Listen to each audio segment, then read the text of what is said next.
السلام علیکم۔ آج جمعرات ہے، اکتوبر کی پہلی تاریخ۔ پاکستان میں اس وقت شام کے 7، بھارت میں 7:30، اور یہاں ہمارے اسٹوڈیوز کی گھڑیوں میں صبح کے 10 بج رہے ہیں۔ وائس آف امریکہ واشنگٹن کی اردو سروس سے میں ہوں خالد حمید، خبروں کے ایک بلیٹن کے ساتھ۔ آرمینیا اور آذربائیجان نے عالمی برادری کی جانب سے جنگ بندی کی اپیلوں کو مسترد کر دیا ہے، اور دونوں ملکوں کے درمیان چوتھے روز بھی جھڑپیں بدستور جاری رہیں۔ اتوار سے شروع ہونے والی جھڑپوں کے دوران اب تک 100 سے زائد افراد ہلاک ہو چکے ہیں، جن میں شہری بھی شامل ہیں۔ دونوں ملکوں کی جانب سے حریف ملک کو زیادہ نقصان پہنچانے کے دعوے کیے جا رہے ہیں۔ دونوں ملکوں نے لڑائی کے خاتمے کے لیے عالمی دباؤ کو بھی نظر انداز کر دیا ہے، جس کے بعد خطے کی دو بڑی طاقتوں روس اور ترکی کے اس تنازع میں کودنے کا خدشہ ظاہر کیا جا رہا ہے۔ آذربائیجان کے صدر الہام علیوف نے اعلان کیا ہے کہ ان کی فوج اس وقت تک لڑائی جاری رکھے گی جب تک آرمینیا کے فوجی مکمل طور پر متنازع علاقے ناگورنو کاراباخ سے انخلا نہیں کرتے۔ منگل کو انہوں نے جھڑپ کے دوران ایک زخمی فوجی کی عیادت کے موقع پر کہا کہ اگر آرمینیا کی حکومت فوجی انخلا کے مطالبے کو تسلیم کر لیتی ہے تو خون ریزی ختم ہو جائے گی اور خطے میں امن قائم ہوگا۔ دوسری جانب آرمینیا کے وزیر اعظم نکول پاشینیان کا کہنا ہے کہ دشمنی انتہا کو پہنچنے کے بعد مذاکرات کی بات کرنا مناسب نہیں ہے۔ دونوں ملکوں کے درمیان جھڑپوں کے نتیجے میں آرمینیا کے 104 فوجی اور 23 سویلین ہلاک ہو چکے ہیں۔ دوسری جانب آذربائیجان کی وزارت دفاع نے دعویٰ کیا ہے کہ قراباخ میں 2300 علیحدگی پسند مارے گئے ہیں۔ روس نے فریقین پر متعدد بار زور دیا ہے کہ وہ لڑائی ختم کریں۔ اس مقصد کے لیے ماسکو نے دونوں ملکوں کے درمیان بات چیت کے لیے میزبانی کی بھی پیشکش کی ہے۔ روسی وزیر خارجہ سرگئی لیوروف نے دونوں ملکوں کے وزرائے خارجہ کو فون کیا اور ان کی ملاقات کرانے کی پیشکش بھی کی، تاہم کسی بھی ملک نے مذاکرات پر رضامندی ظاہر نہیں کی۔ افغانستان میں امریکہ کے سفارتکار راس ولسن نے کہا ہے کہ ان کی حکومت اور دوسرے ممالک افغان امن عمل میں مدد دینے کے لیے تیار ہیں۔ اس سوال کے جواب میں کہ امن مذاکرات کے قواعد و ضوابط اور لائحہ عمل کو طے کرنے میں اتنی تاخیر کیوں ہو رہی ہے، سفیر ولسن نے کہا کہ دونوں فریقوں کے درمیان بات چیت شروع ہوئے 20 روز ہو گئے ہیں اور اس نوعیت کے معاملات میں کچھ وقت لگتا ہے، خاص طور پر جب ہر چیز کا آغاز نئے سرے سے کرنا ہو۔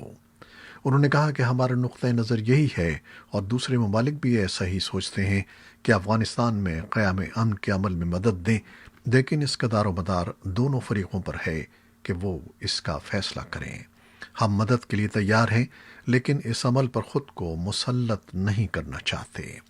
سفیر ولسن کابل میں افغان حکومت کے کو 100 وینٹیلیٹر فراہم کرنے کی ایک تقریب کے موقع پر خطاب کر رہے تھے۔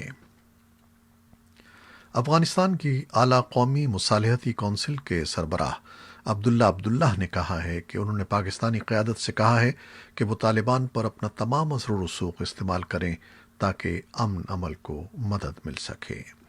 عبداللہ پاکستان کا 3 روزہ سرکاری دورہ مکمل کرنے کے بعد واپس افغانستان روانہ ہو گئے ہیں۔ اس دورے کے دوران انہوں نے پاکستان کی سیاسی اور عسکری قیادت سے ملاقاتیں کیں۔ وائس آف امریکہ کی عائشہ تنظیم کو خصوصی انٹرویو کے دوران ان ملاقاتوں کا احوال بتاتے ہوئے عبداللہ نے کہا کہ پاکستان فوج کے سربراہ جنرل قمر جاوید باجوہ سے ملاقات کے دوران انہوں نے امن کے لیے کیے جانے والے اقدامات کو عملی جامہ پہنانے پر تبادلہ خیال کیا، جو دونوں ملکوں کے مفاد میں ہے۔ انہوں نے کہا کہ پاکستان کے افغان امن عمل میں کردار کے بعد یہ ضروری تھا کہ وہ پاکستان کا دورہ کرتے ہیں۔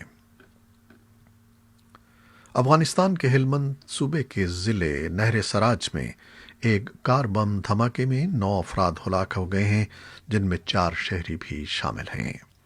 ہلمند صوبے کے گورنر کے ایک ترجمان عمر زواق نے وائس آف امریکہ کو بتایا کہ کار بم کا نشانہ افغان خفیہ ادارے NDS کا مرکز تھا، جس میں 5 سیکیورٹی اہلکار اور 4 شہری ہلاک ہو گئے۔ یہ اہلکار مرکز کے نزدیک ایک کار میں سفر کر رہے تھے۔ انہوں نے بتایا کہ 2 خواتین اور 2 مرد بھی ہلاک ہونے والوں میں شامل ہیں، جبکہ ایک بچہ زخمی ہوا ہے۔ حکومت پاکستان کی افغانستان کے لیے نئی ویزا پالیسی کا افغان باشندے خیر مقدم کرتے ہوئے اس توقع کا اظہار کر رہے ہیں کہ اس سے دونوں ممالک کے درمیان تعلقات میں بہتری آئے گی۔ نئی پالیسی کے تحت تاجروں اور پاکستان کے تعلیمی اداروں میں زیر تعلیم طلباء و طالبات کے لیے متعدد اندراج کے ساتھ 5 سال تک کے لیے، جبکہ علاج و معالجے کے لیے پاکستان آنے والے افغان باشندوں کو طورخم ہی میں رشتہ داروں اور بچوں سمیت ویزے فراہم کیے جائیں گے۔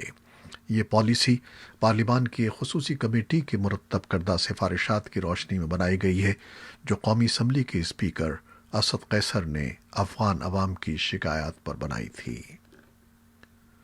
پیرس حملے کے مرکزی ملزم ظہیر حسن محمود کے والدین نے وزیر اعظم عمران خان سے اپیل کی ہے کہ حکومت ان کے بیٹے کو جلد از جلد واپس پاکستان لانے میں مدد کرے۔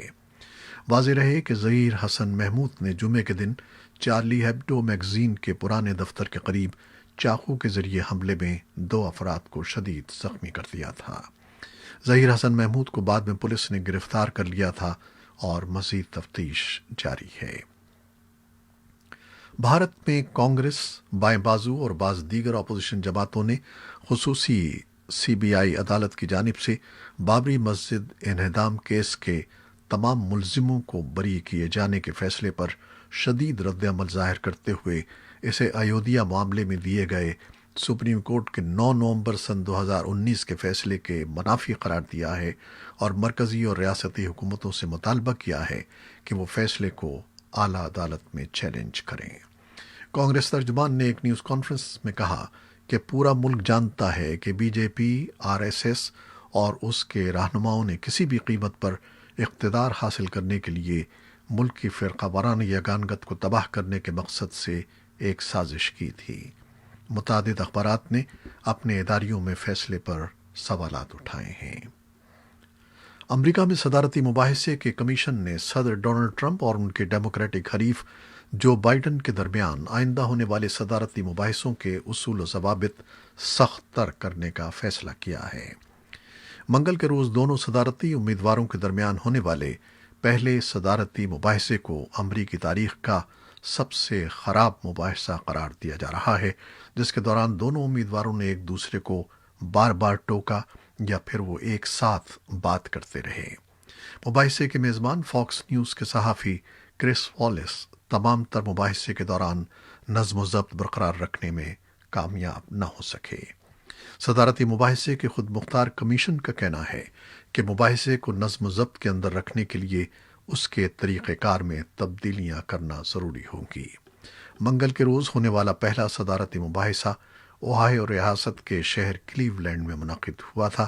پروگرام کے مطابق دوسرا مباحثہ 15 اکتوبر اور تیسرا اور آخری مباحثہ 22 اکتوبر کو ہوگا۔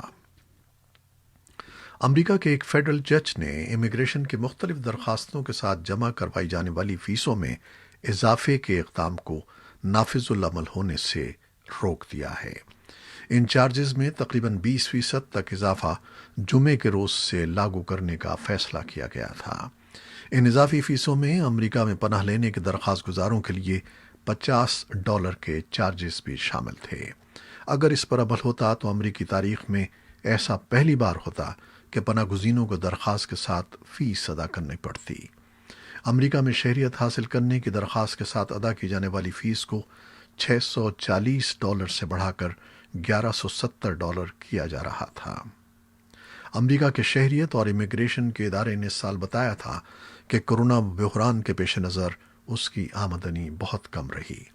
دوسرے وفاقی اداروں کے مقابلے میں اس ادارے کی زیادہ تر فنڈنگ کا انحصار امیگریشن فیسوں پر ہوتا ہے، لیکن وفاقی جج جیفری وائٹ نے کیس کو نمٹاتے ہوئے کئی عوامل کا حوالہ دیتے ہوئے کہا کہ فیسیں بڑھانے کے لیے ٹرمپ انتظامیہ نے نئے قواعد و ضوابط بنانے میں طریقہ کار پر مناسب انداز میں عمل نہیں کیا۔ انہوں نے کہا کہ فیس بڑھاتے وقت کم آمدنی والے طبقے پر اس کے ممکنہ اثرات کا گہرائی سے جائزہ نہیں لیا گیا۔